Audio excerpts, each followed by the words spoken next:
Sakalayan gunarnavasya Vande Guru Sri Charanaravindan.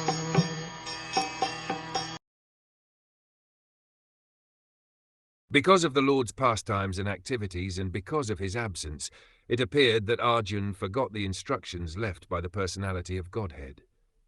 But factually this was not the case, and again he became lord of his senses. A conditioned soul is enwrapped in his fruitive activities by the force of eternal time.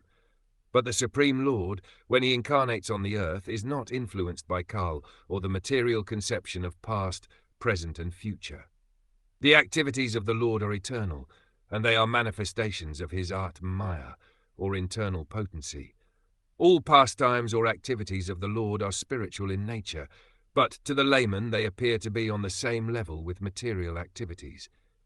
It so appeared that Arjun and the Lord were engaged in the battle of Kurukshetra, as the other party was also engaged. But factually the Lord was executing his mission of incarnation and association with his eternal friend Arjun.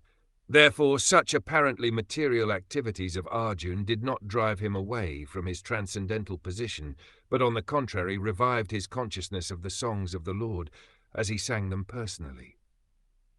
This revival of consciousness is assured by the Lord in the Bhagavad Gita as follows.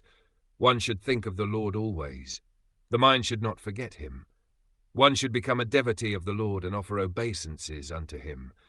One who lives in that fashion becomes undoubtedly endowed with the blessing of the Lord by achieving the shelter of his lotus feet. There is nothing to doubt about this eternal truth. Because Arjun was his confidential friend, the secret was disclosed to him. Arjun had no desire to fight with his relatives, but he fought for the mission of the Lord. He was always engaged in the execution of his mission only, and therefore after the Lord's departure he remained in the same transcendental position, even though it appeared that he forgot all the instructions of the Bhagavad Gita. One should therefore adjust the activities of life in pace with the mission of the Lord, and by doing this one is sure to return back home, back to Godhead. This is the highest perfection of life.